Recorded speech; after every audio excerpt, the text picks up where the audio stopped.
state is based in Washington, D.C. We are a religious liberties group.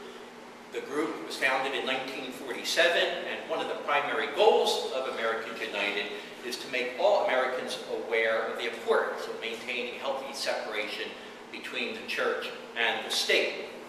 Americans United is the only national organization that devotes 100% of our time to church-state separation issues. Through public education and advocacy, Americans United works to preserve religious liberty and freedom of conscience for all people as laid out in our Constitution. The Delaware Valley chapter is a nonprofit, nonpartisan educational organization whose primary mission is to provide a grassroots presence to the Washington, D.C. home office. The Delaware Valley chapter serves the greater Philadelphia area, the greater Delaware Valley area, and we have committees, we have satellite committees in South Jersey, Philadelphia, and in Bucks County. We host events like this, educational forum that involve church-state experts. We host panel discussions, and we hold monthly meetings in both Philadelphia and Bucks County. And we also provide speakers to churches and civic organizations. We are a small organization, but we are very active, and events like this incur expenses. So, if you feel so inspired, you can write a check for us today, or you can visit our website and make a donation on PayPal, and our website is on the brochures that I'm assuming that everyone has a copy of. Okay, the debaters. I'm going to introduce the two people who will be arguing for the vouchers first, and then I will introduce those arguing against vouchers. We're very fortunate to have with us today one of the co-sponsors of the bill, and I will introduce the bill in some detail in a few minutes. We are very proud to have one of the co-sponsors, State Senator Anthony Williams. Senator Williams graduated from Franklin Marshall College with a degree in economics. He is a former corporate executive and a lifelong resident of Philadelphia. Senator Williams has served in the Pennsylvania Senate since his election in 1998, and he is presently Democratic whip. His present position follows a decade of service as state representative for the 191st Legislative District. Senator Williams' 8th senatorial district includes Southwest Philadelphia, parts of South and West Philadelphia, along with 12 suburban communities in Delaware County.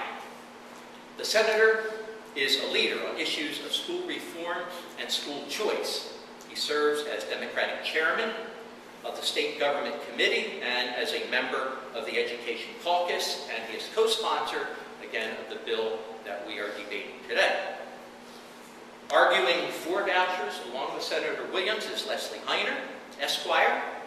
Leslie is Vice President directing educational programs and state relations for the Friedman Foundation for Educational Choice, which advocates school choice for all children. Leslie came all the way from Indiana for this event. It's impressive. Thank you, Leslie. Leslie previously served as Chief of Staff to the Speaker of the House, Counsel to the State Senate President in Indiana, and General Counsel to the Secretary of State. She is an appointee to the U.S. Commission on Civil Rights of the Indiana State Advisory Committee and serves on the Schools That Can National Advisory Board. She's been a practicing attorney since 1985. Arguing against vouchers, we're very fortunate to have with us today Dr. Burton Caine. Dr. Caine is a professor of law teaching constitutional law at Temple University. Burton has lectured on constitutional law throughout the world.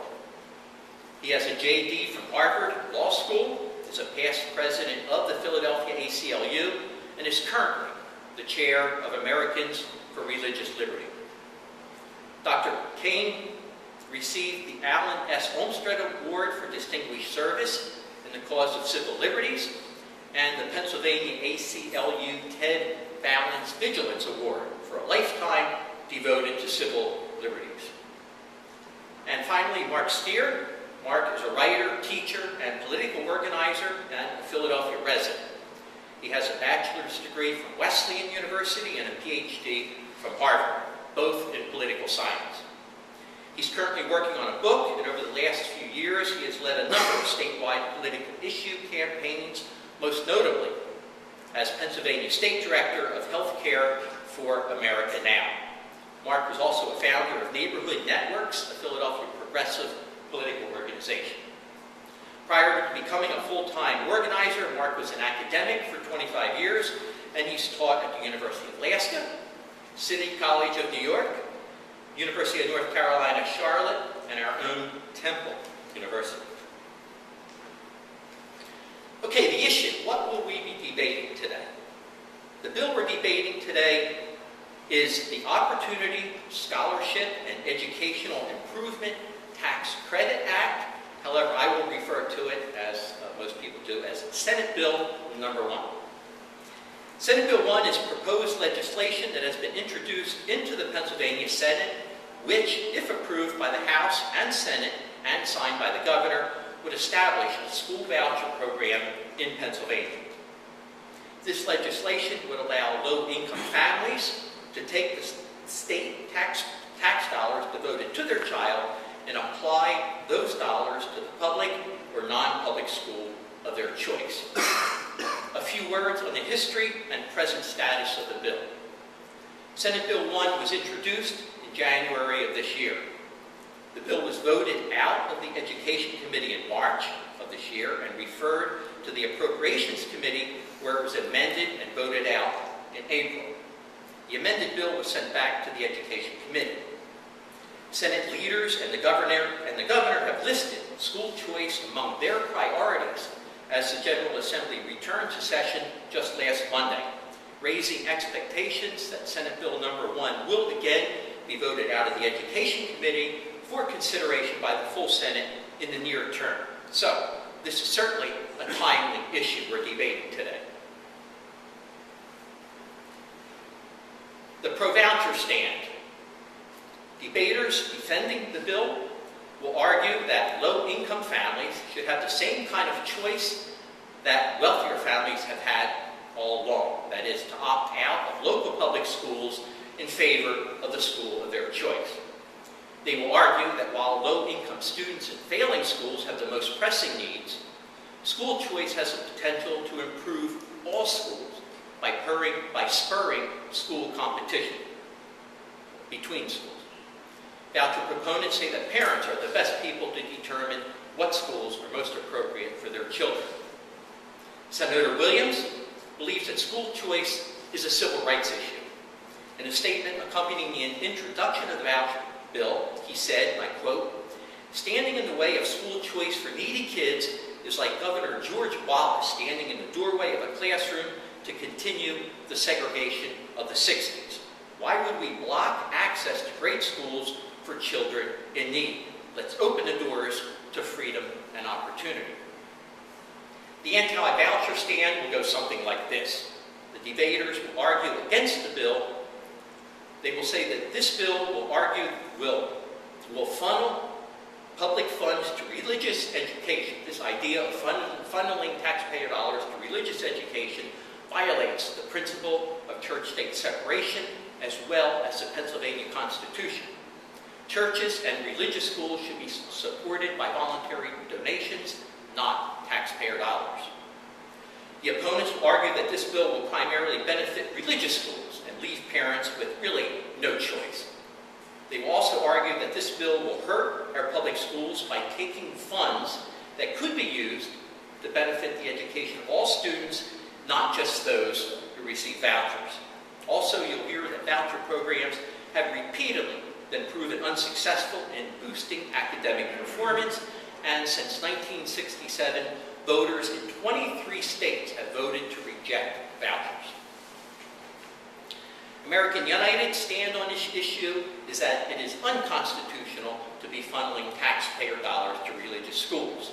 Also, it's not beneficial for the long-term technical progress of our country to be sending taxpayer dollars to schools with little or no curriculum oversight that can teach that the Earth is only 6,000 years old and that we should be replacing evolution in the science classroom with creation science. Okay, the rules of the debate. One side, decided by a flip of a coin, will have 10 minutes for opening remarks, followed by 10 minutes of opening remarks from the other side. Opening remarks will be followed by 5 minutes of rebuttal from each side. Then 10 more minutes will be allowed for each side to make additional points, followed by another 5 minutes of rebuttal from the opposite side. This should leave about an hour for questions and discussion with you. Delaware Valley Board Member Dean Miller will be the official timekeeper, and in the name of fairness and flow, I ask that the speakers stick to the time schedule. Dean is going to give you a 1-minute warning, and when that's over, we have some members of the Temple University football defense squad will be here to remove the speaker. And with that, I'm going to turn it over to the official coin flip here. I have a pointer somewhere. And I'll let Senator Williams. I don't know. You're not bringing much good with games. You've been select here. So the winner of this flip will choose if you go first or second. Call. Heads. You lose. Which means you have your choice. You can go first or second. Go first.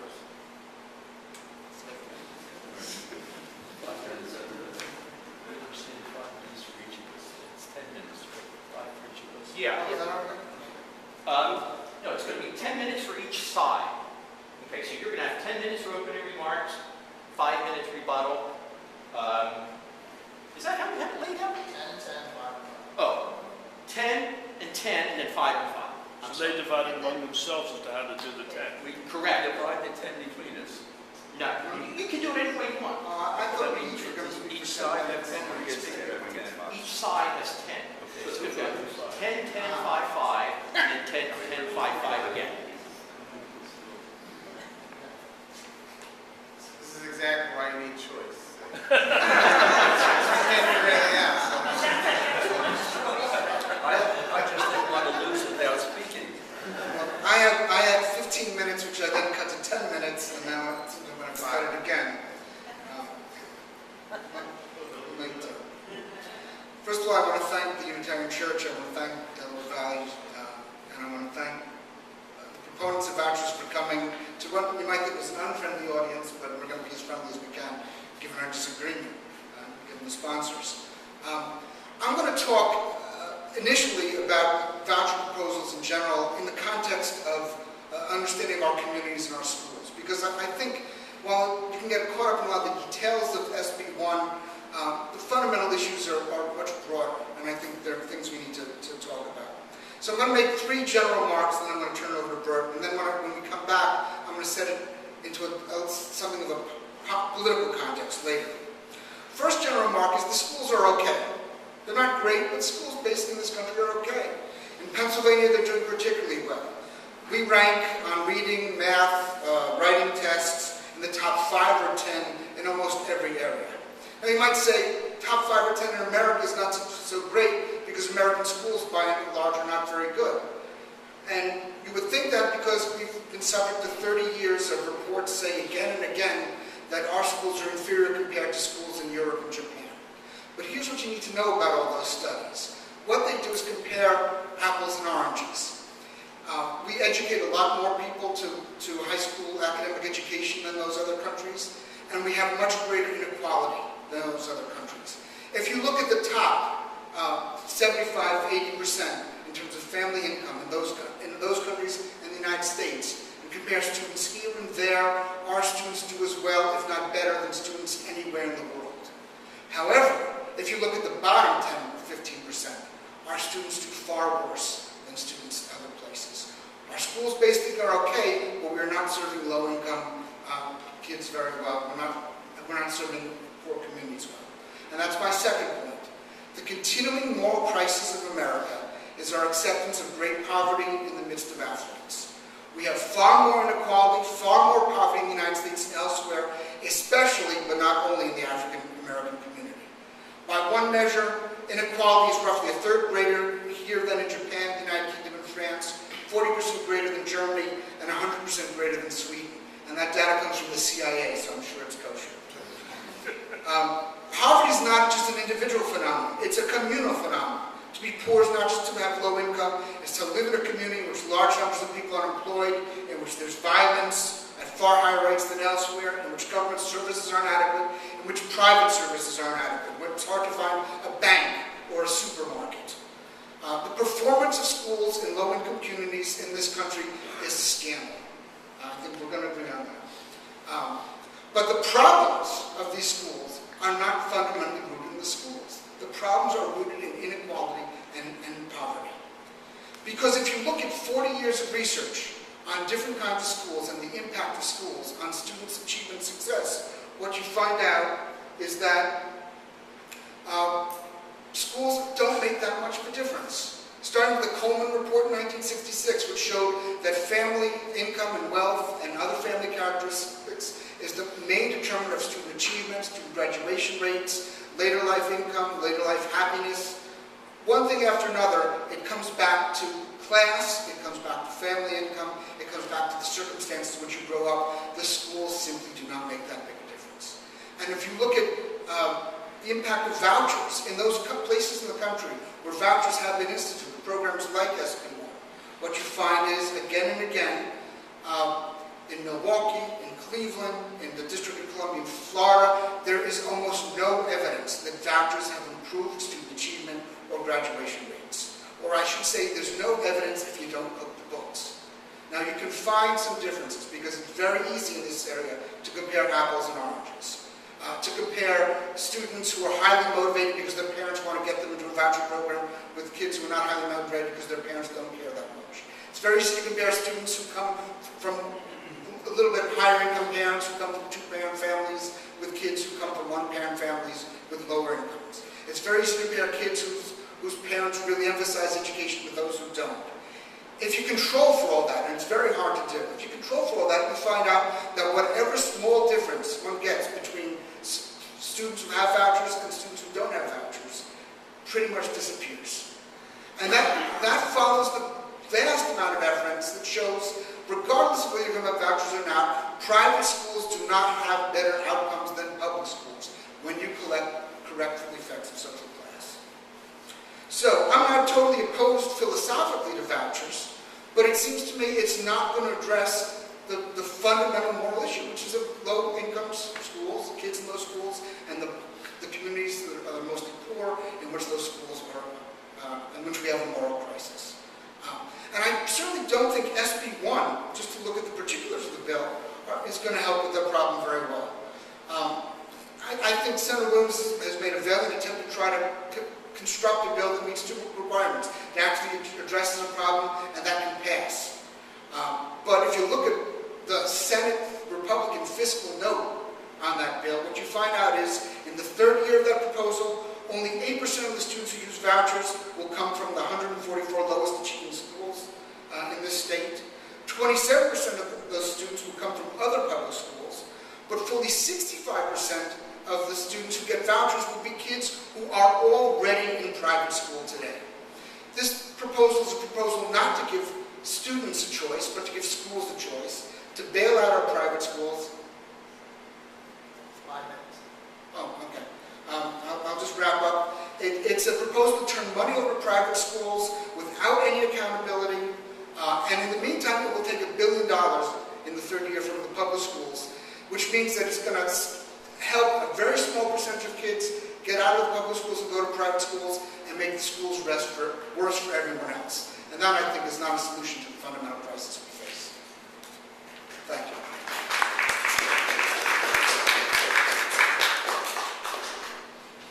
I have 4 minutes left to tell you that the Senate Bill number 1, which is being debated today, violates several provisions of the Constitution of the Commonwealth of Pennsylvania, and therefore, well-meaning as it simply does not meet constitutional standards.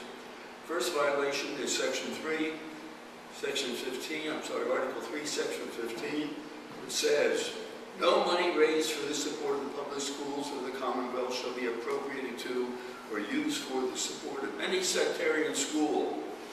Second, violation of Article 329, the impermissible appropriation of taxpayers' funds. No appropriation shall be made for charitable, educational, or benevolent purposes to any person or community or any denominational or sectarian institution, corporation, or association. The next violation is Article 1, Section 3, no interference with religious freedom. Quote, no man can of right be compelled to attend, erect, or support any place of worship or maintain any ministry against his consent. No human authority can, in any case whatever, control forcing low-income voucher recipients to expose their children to religious education and compelling taxpayers to support religious institutions. Next, Pennsylvania Supreme Court has repeatedly concluded that the state constitution prohibits taxpayer funds from engaging in sectarian education. Time here doesn't permit me to give you all the details, but upon your questions, I would be happy to give you each of them.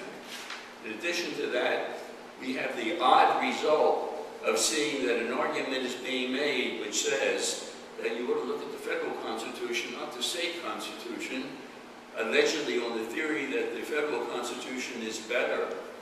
But we must understand, and we certainly should, that when the Supreme Court turned right, and all the right-wing people in the Supreme Court turned out to be in favor of things which were utterly prohibited from the beginning of the consideration of this subject, that court is no longer a civil rights court, and therefore people have to use state courts in order to protect their civil liberties. It's not limited to church-state. It even has simply questions of certain freedom of speech issues. When the American Civil Liberties Union has to file a complaint in the Supreme Court of Alabama, I will tell you about these cases more when time permits, but just remember that no matter how well-meaning these provisions are, they violate several different provisions of the Constitution of Pennsylvania. Thank you.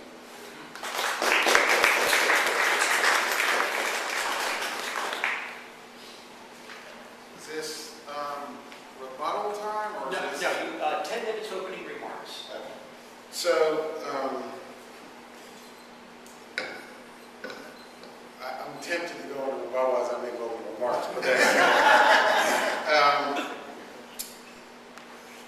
there are those of us who support public education. I happen to be the only dog in the fight when it comes to this conversation. I'm a person who has to put votes online. I've done it for 20 years, raised taxes and sent a lot of money to public schools across Pennsylvania. And under Rendell sent an extraordinary amount to public education. For those of us who want to reform the process, it doesn't mean we don't believe in public education. What we don't believe in is failing schools being funded, whether they're private, rural, or public.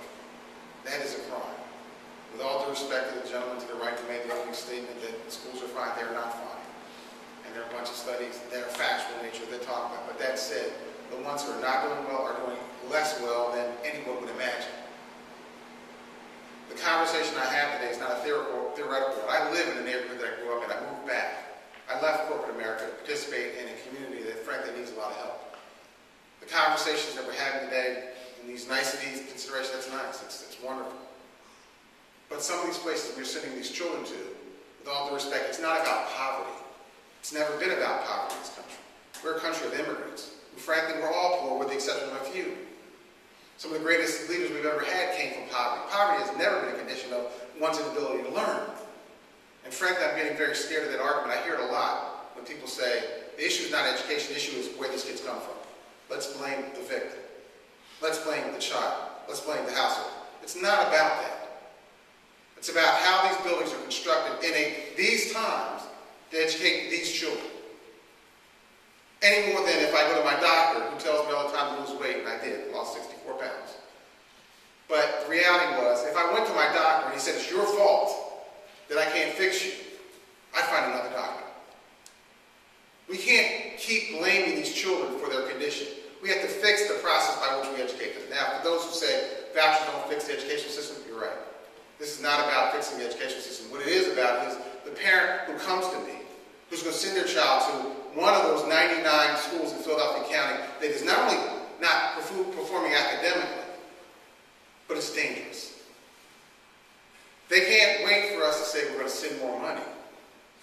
If you know that the teacher is assaulted in that school, you know that the academics are inferior in that school, and you are also scared to death that your child is not going to get made, but maybe murdered or raped, what decision would you make? That's not theoretical. That's not a conversation. These are contemporary times in which we are confronted with a harsh reality of it wants to get fixed today. With all due respect to Florida and Milwaukee, I could care less. I came from a household where my father was a lawyer. He went to school on the GI Bill, which is a voucher, University of Penn Law School, and he became a lawyer. He came from poverty. My mother, a public school teacher, who knows all about the system and how it operates. Both of them who had a different perspective than me when we first had this conversation, but when we had a very frank conversation about what do you do day one today when you're sending your child to a failing school, what do you tell that parent? You know what they do? They lie. They say, I live someplace else. They run the risk of breaking the law. They can't afford to move, so they make up a new residence. Or they keep their child out of school, losing days that relate to one, the law, and more importantly, their academic future. So the question is, why does one support vouchers? Because it is a lifeline to some students, not all students, who will qualify for a school of their choice. Philadelphia's school system used to be about 240,000 children. It's down to 160,000. A waiting list for charter parents, 30,000. The difference between them and most of us is that Philadelphia, the 160,000, almost 90% are Title I. Title I means that you are in poverty. And of that 90%, almost 80-some-odd% are African American. Philadelphia school system, with the exception of Masterman, Central, special admission schools that not everybody gets into, is deeply segregated and deeply divided. That's why I use the vernacular of the civil rights movement, because it has returned to what we don't want it to be. For those who believe in public education, you can't believe in this, because it's unfair. You are tying both hands and a foot behind a child's back and telling them to limp out. And by the way, these schools in which they're required to go to, in those neighborhoods, because of how we design the management structure within Philadelphia County, they don't necessarily get the most academically qualified teachers. I don't want to tell you the statistics of how teachers are performing on basic 5th grade tests in math and science and English. And these are the same people who are teaching these children who already don't read at a proficiency level.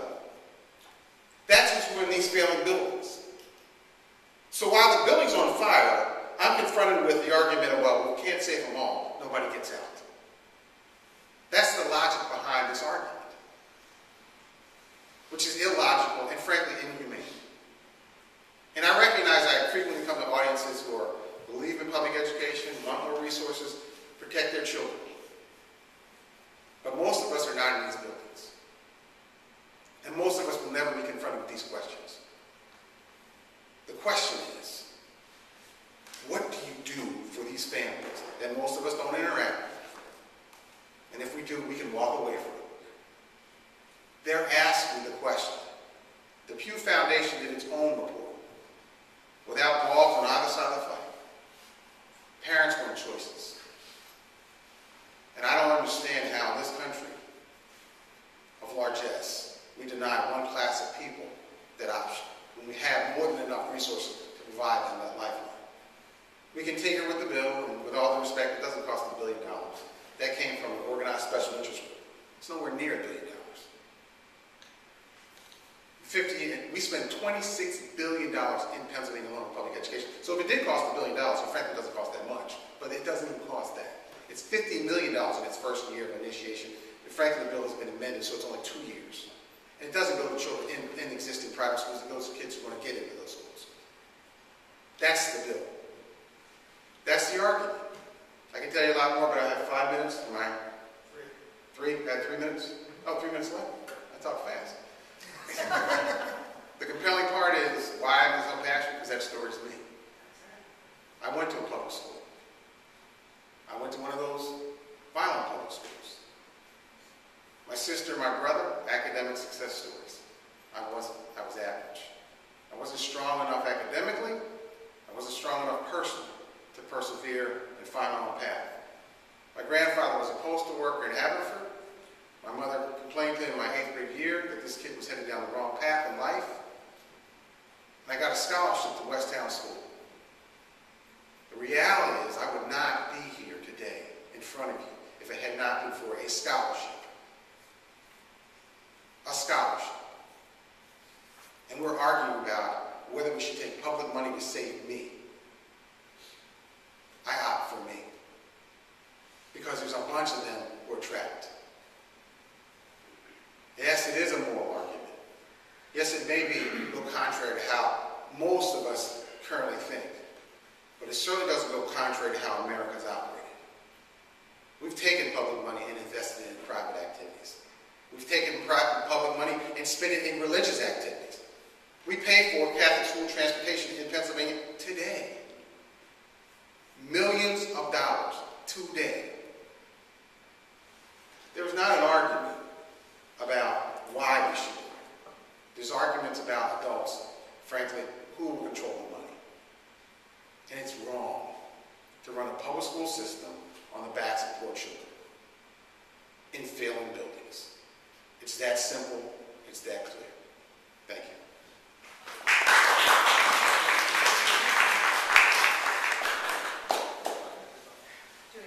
Now we have 5 minutes of rebuttal, starting with this side. Need 5 for both of these? No, just 5 minutes altogether. You got 2 in here.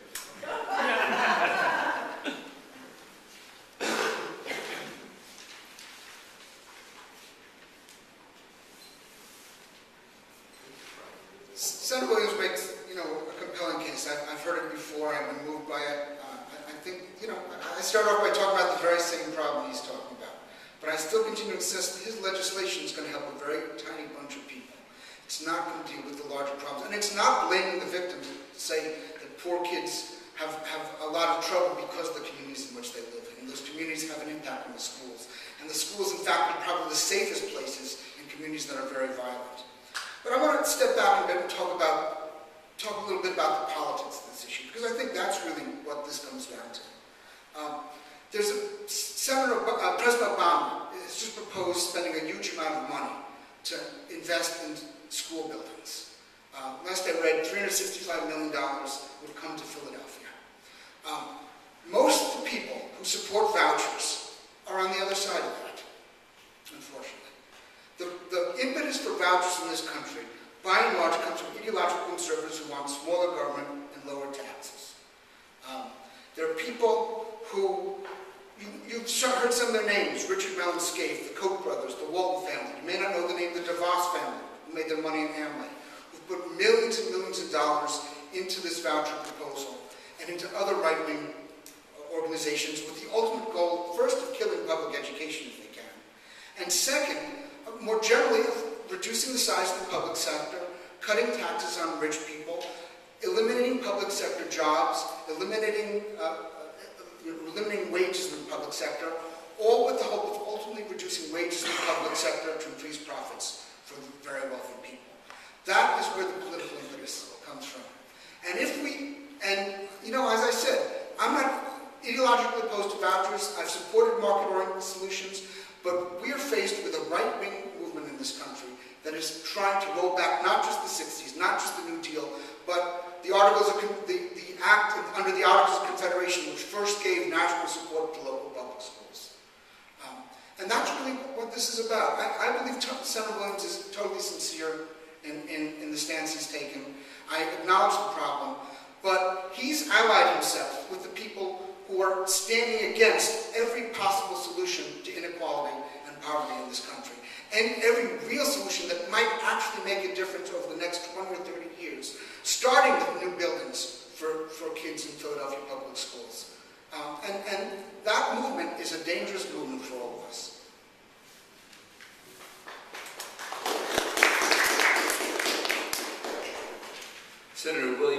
an eloquent plea to support public education, we should all be with him. You must wonder why it is that so many state constitutions prohibit giving money to religious schools. And the answer is very simple, because it divides us. What keeps us together, and it's a unique institution in all the world, is the public education in the United States. That really unites us. And for that reason, we have provisions in many state constitutions, and 4 in the Pennsylvania Constitution, prohibiting giving money to religious schools, because that money should go to public schools where everybody gets a good education.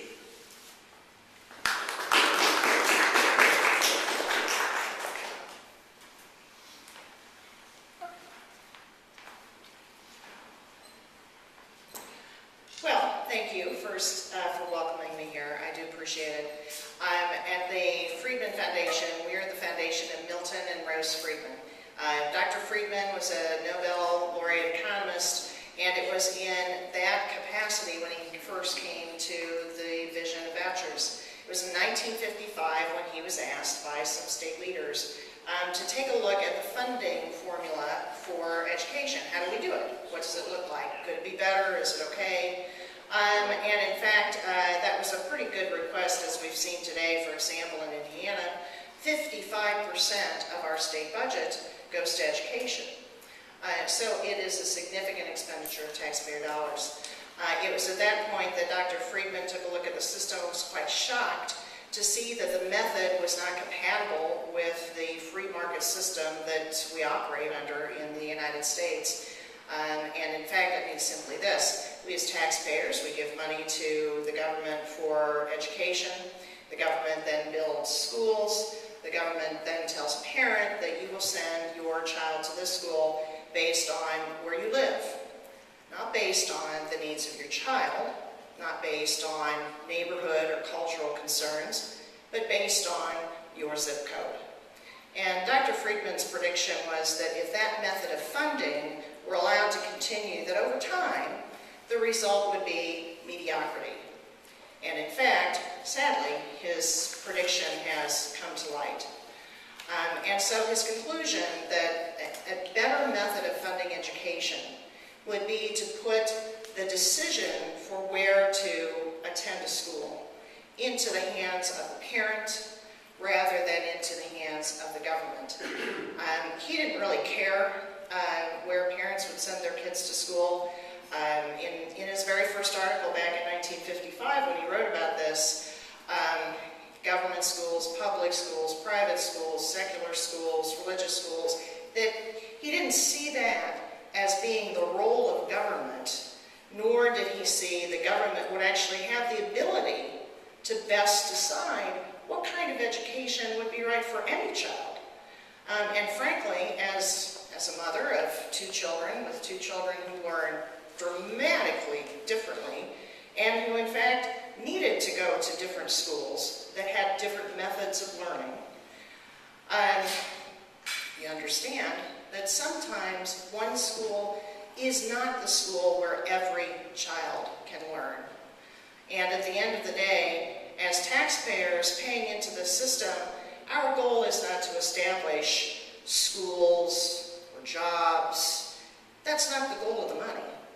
The goal of the money is to make sure that our children receive the kind of education that they need, the learning that they can learn, wherever it is that they can learn, and learn those skills that are necessary to become successful adults. That's the mission, and that's the vision. Where am I on timing? 2 minutes. Okay, thank you. So the vouchers are simply this. They are a system of private choice. The vouchers were never designed to replace public schools. That just wasn't it. It never has been, and it isn't today. A voucher is specifically to give a private choice to individuals. And in fact, that's the piece where vouchers are, in fact, constitutional. There have been 2 cases in the last 10 years where the U.S. Supreme Court has ruled very deliberately on this issue. The Zellman case in 2002 and the Wynn case just earlier this year. And in both cases, the The distinction is important. This distinction is that taxpayers who've already agreed to fund education of our children, that then when the money is actually directed outward for the education, that if the government is not involved in that choice, if it is truly a private choice, then the court ruled that is constitutional. Now, both of those rulings were federal court, those were U.S. Supreme Court decisions. And in fact, in the Zelman case, they were very clear to state that this was consistent with prior rulings of the U.S. Supreme Court. That indirect aid, incidental aid, that may inure to a religious school was simply within the scope and the parameters of the Constitution.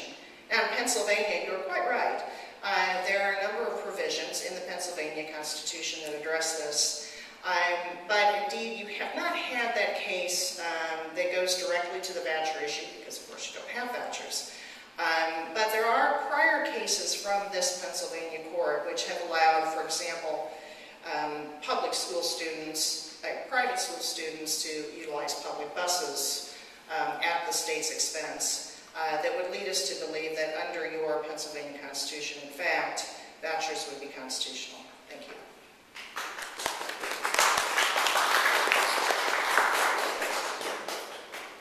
Now we have 10 minutes for more remarks from both sides.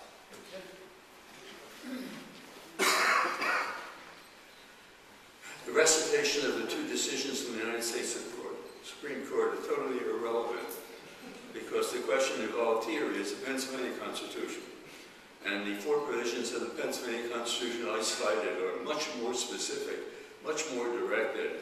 And you must wonder, why is it that the people in Pennsylvania are not necessarily so liberal? Why are they putting all these impediments in favor of? The answer is very simple. There is a great deal of evil in the mixture of church and state. And as a matter of fact, Philadelphia was the place where the Constitution was written, and where the question was mixing church and state would be the destruction of both of them. And that the decisions of the United States Supreme Court, when they first started, used to quote Jefferson to the effect that not one penny of your money can be used for a religious affair, even if it's your own. And they not only said that it was unlawful, but it was sinful. As a result, those ideas carried down until the Supreme Court turned right. The last decisions you heard about were 5-4 decisions. You can know who the 5 are. What you needed is to determine which president appointed them. That's all. And if you want to call that the Supreme Court, why are people running away from the Supreme Court? And why are they running to state courts? Look at the most recent case we have on vouchers. It comes from Colorado, where Colorado court just last month determined that vouchers are absolutely unconstitutional. And the argument that was made there was really very cute. The argument was, you may be right under the Colorado Constitution, but why don't you pay attention to the federal Constitution? Because after all, we can't do better than the federal Constitution. And the judge said, are you kidding? I mean, we have a Constitution which is very specific and gives you simple ideas. The notion of transportation, for example, was simply on the distinction that you weren't giving any money to the school. You're giving money to a kid to take a bus in order to prevent traffic accidents. So therefore, these distinctions, whether you agree or disagree, they're made for the purpose of indicating that if you give the money to the school or for a school purpose, that is absolutely prohibited. It used to be prohibited under the Constitution of the United States, and I think it will be again because the reasoning of that court can't stand up anymore. If you read the dissenting opinion of Justice Souter, he makes a profound comment, which we know because he came from Pennsylvania. His argument was this. What he said was, you can't tell a religious school not to preach their own doctrine, even if your doctrine is that our religion is better than your religion, or our religion is right and we're fine, your religion is bad and you're murderers. That we can't stop that because there is a question of freedom of religion. The result is you say whatever you want to, but not on my money, not on taxpayers' money. You want to try to destroy the country, want to try to destroy public education, you pay for it. We're not going to pay for it in order to destroy it. More than that, it seems to me that all the arguments we heard from the other side go exactly to the other direction. That is, we ought to have a magnificent system of public education that we all join in, because we are different. This is the only system in the whole country which unites us all. And the fact that we're willing to let some people go at their own way is simply because there is a dilemma, and that is, I don't want to go to public school because I don't think they're any good. I think my religion is better than your religion. I think your ideas are wrong, and so forth. We allow that kind of mistake. And we do it for the simple reason that there is a freedom involved in giving people the idea of what they want to do, and they can do it. They can't do it at your expense. And that's the reason why the Pennsylvania Constitution, the Constitution of Colorado, and many other constitutions throughout the United States are much more specific than the Constitution of the United States for the simple reason. The first Constitution of the United States is a compromise. It says the government shall make no law respecting an establishment of religion. It sounds kind of vague, respecting an establishment of religion. Some people say, well, what is an establishment? It sounds like the Church of England. They say, no, it's not an establishment, it's respecting an establishment. What does that mean? Nothing favoring religion. But immediately thereafter, in the same sentence, they're prohibiting the free exercise thereof. Are we still arguing which one it is? Absolutely. That's the greatness of the United States of America. No other country in the world has the kind of resources that we have intellectually, constitutionally. When I go around the world lecturing on the Constitution of the United States, people want to touch the hem of my garment because I'm an American. Because these are the ideas that they want to have for themselves, these very elevated ideas, and they all coalesce in the idea, let's get those things which unite us. Don't start telling us that we're allowed to destroy the system and you're going to pay for it, taxpayers.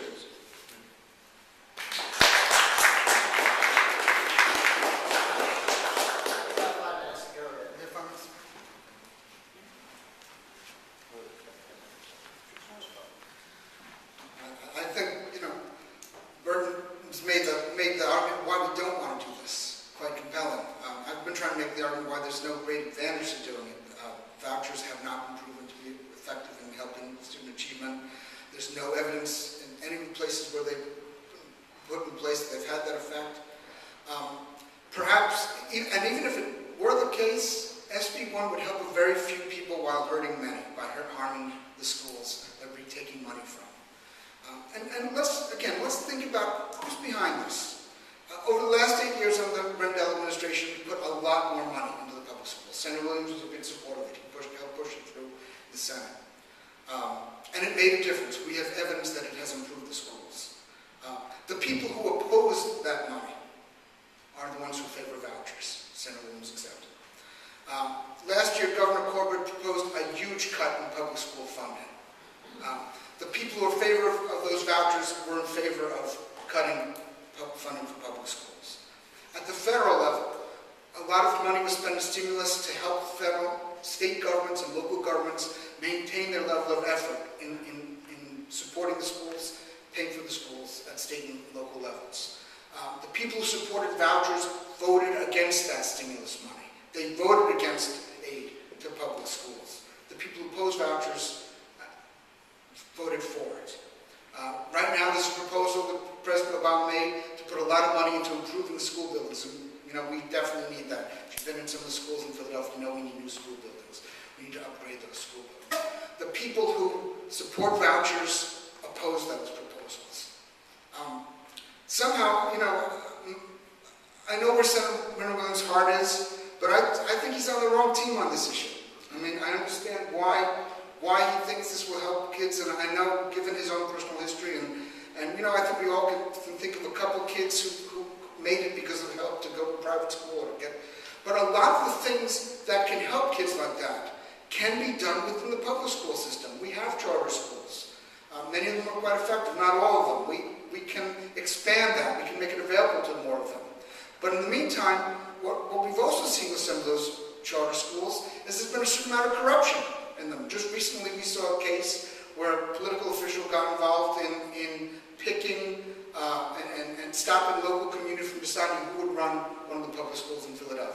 we start turning money to unaccountable private schools, we will have more corruption like that, like the fact that 18 schools in Philadelphia, 18 charter schools are under investigation for various kinds of financial malfeasance. We turn money over to private schools, we're going to have more instances of that. Particularly because in this legislation, there's no state oversight over these schools whatsoever. At least in the public charter schools, there is some oversight. We found out when things have gone wrong. We've taken away charters from the charter schools that haven't worked. We've kept money going to charter schools that